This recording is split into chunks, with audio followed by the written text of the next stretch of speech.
Well, I'm Roxanne, And I'm Daniel. and we're here today to talk about preserving the Civilian Conservation Corps camp in Bradley, South Carolina. So, the way that we became involved in this was through the purchase of a home in Bradley that we're in the process of restoring. So, at the time that we came and looked at the house and we're in the process of purchasing the house, we didn't have any idea that it was a part of the CCC, which is what we call the Civilian Conservation Corps camp. Right. And we didn't learn that until we got some of our closing documents in the mail before we actually moved here.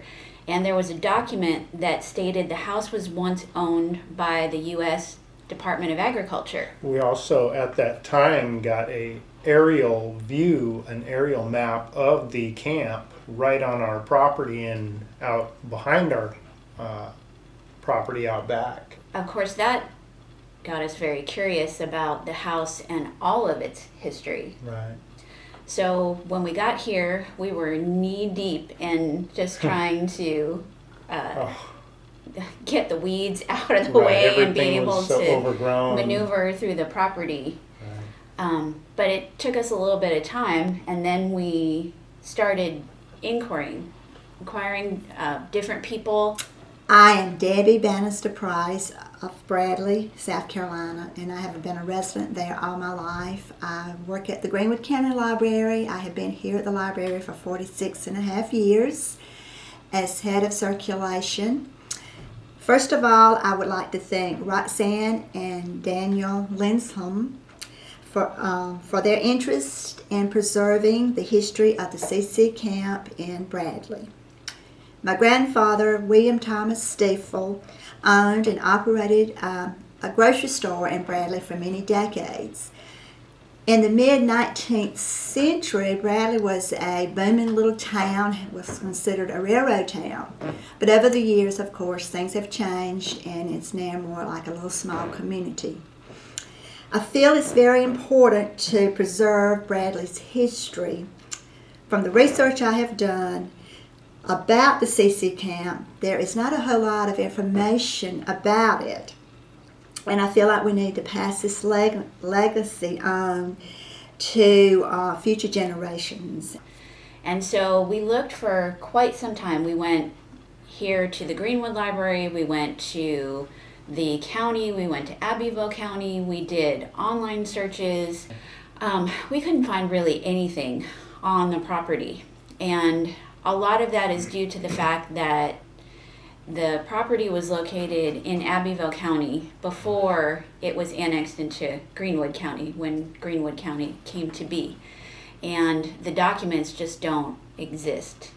At least the civilian documentation of it. Government documents exist, but they're very hard to find, and so we've had a lot of time and effort researching that, and so we've found a lot of documentation, but you had to dig really deep and spend a lot of time researching it in order to find those things. Talk to a lot of people.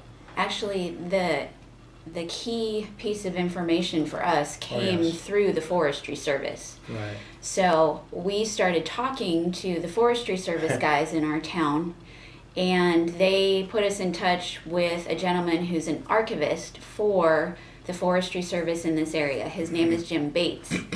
And we called Jim on the phone, and he said, "Oh, yeah, I know everything about your house. Why don't I come up and bring all my documents with me?"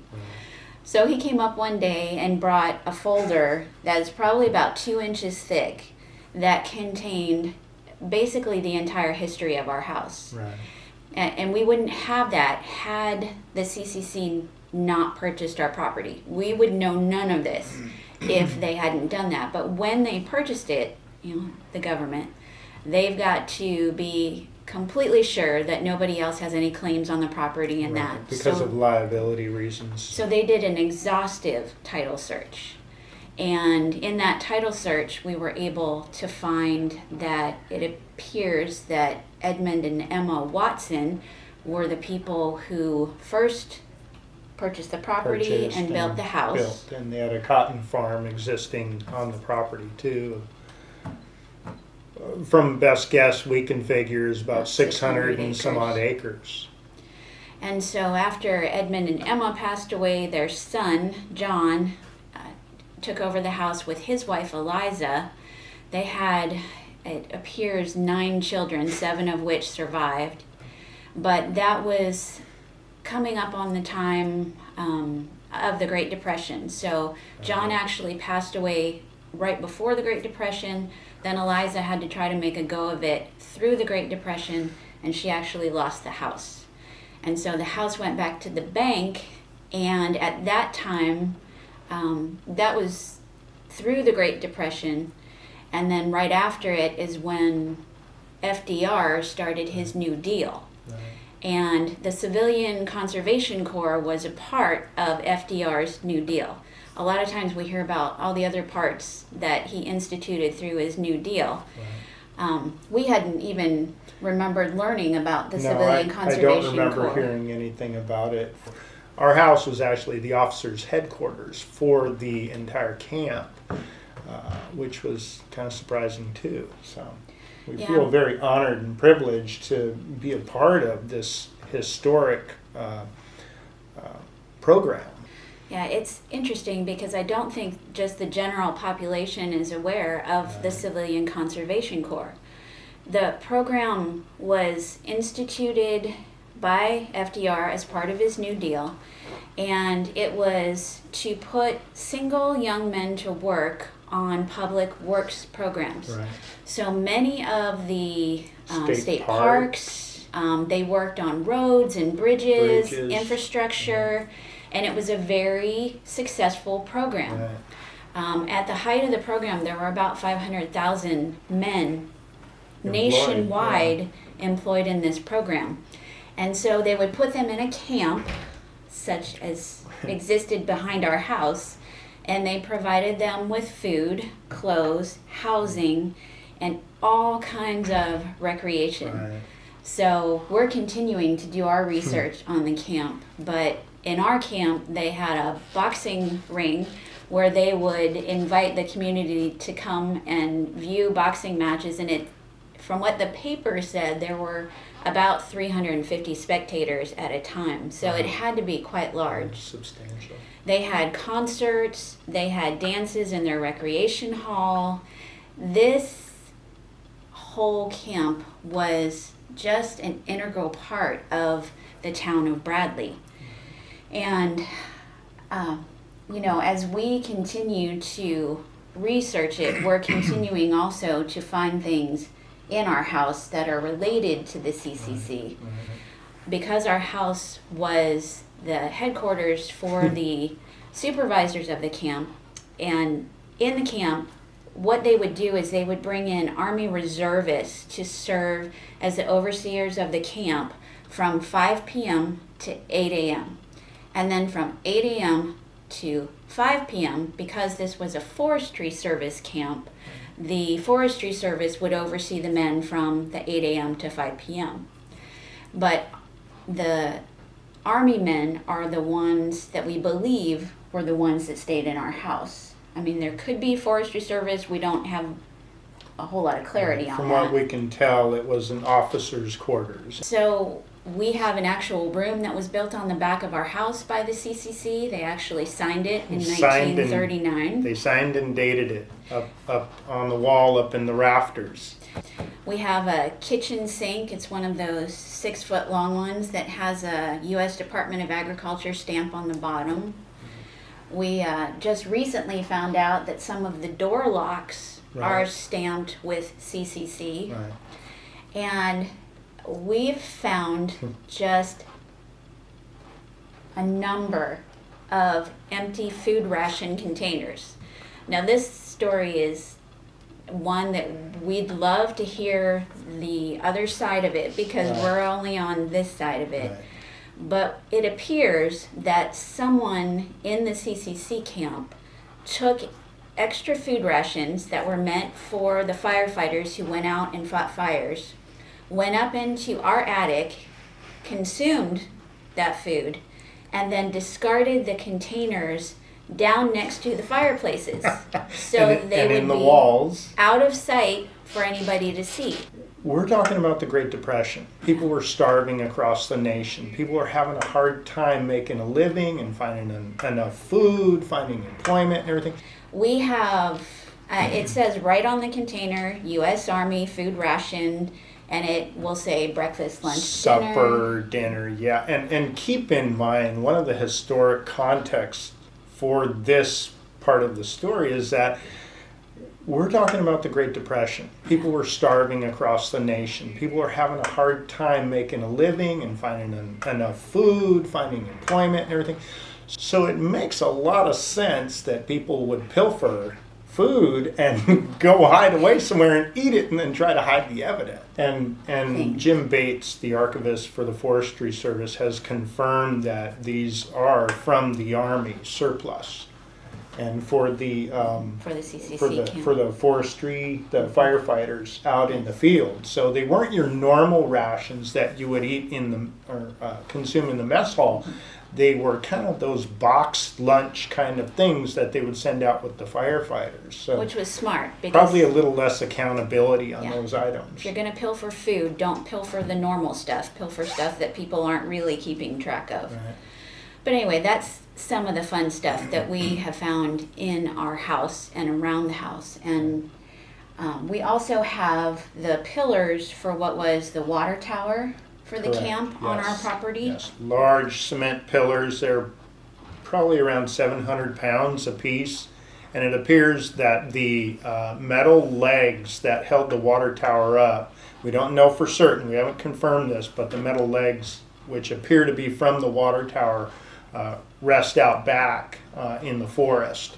And that's one of the items that we'd like to, bring out and preserve so they don't, continue to go into the soil and just rust. Well, the Forestry Service took the area that was the CCC camp in the Sumter National Forest and they set it aside as a preserve. And yet they didn't do anything beyond that. Right, it just So sits there. whatever is out there is starting to be taken over by the elements. And so we, along with 9 other families in Bradley, have come together to try to save what's left. And what we would like to do is to try to figure out what each of those buildings were, those items were, and then get pictures of those items. The camp used to write a weekly column in the newspaper, and they would tell all kinds of stories about the guys that were in the camp, about activities that happened, who visited. You'd be amazed if you go back and you read those columns, exactly Actually, quite everything funny, yeah. that they put in these newspaper articles. I mean, to today's standards, it's just a crack up. So, we know a lot of what happened at the camp, in and around it. And we know, there was a boxing ring. There was some sort of outdoor basketball court. There were these things that the men used for recreation and that they used to involve the community, but we can't identify them. And neither can the Forestry Service at this point, because a lot of the records for the CCC camps were destroyed. And so in all the research that we've done, the one thing that we're really lacking, we just don't have the pictures to figure out what Pictures the items are. And first-hand accounts. There is that one interview done by a gentleman who did attend. Was it the Bradley camp? Yeah, we have one interview from a gentleman who came through the camp and worked at the camp and then went on to work at the Forestry Service. And so the U.S. Forestry Service Museum has his interview. And so we've got one interview and where he talks about the Army having the camp overnight and the Forestry Service having it during the day. It talks about him and others having to plant 500 trees a day when they worked in the camp. But again, that didn't come with any pictures. But if you think about it, they actually planted the entire Sumter National Forest behind our house, from the highway 10-221 all the way back to the nearest cut-off paved road, you're talking about somewhere between 1,800 and 2,300 acres of forest, and there's more beyond that and more on the other side of the road. But the CCC and the Forestry Service planted all that during this era of our nation's history. Yeah, because the property was, It was Those over cotton fields. tilled, overproduced. It was eroded, and they overworked the land and didn't give it a chance to rest. There was lots of rain erosion, and so by the time the government came in and started to implement their programs, planting the forest was one of the most important stopgap measures to prevent further erosion. And it really paid high dividends, because now we have the beauty of the Sumter Forest here in South Carolina because of that very reason. So. yeah, and the guys that were in the camp also, they helped build roads, they fought fires, they put up fire towers in different areas and would put the guys up in the towers to watch for fires. I found a funny story the other day from 1936, and so I think the women will relate to this. There was a woman who had to pay a fine because she decided to set a fire to try to get rid of the snakes that were around her house. We all know there are a lot of snakes around here, especially in the forest around our perimeter. But there are other funny stories Oh, yeah. like that are associated with the CCC camp, and we've only kind of scratched the surface. So we're looking forward to hearing from people who had relatives that served in the Bradley CCC camp and who might have pictures, personal pictures from their relatives of the CCC camp. What we have done is we've set up an email address.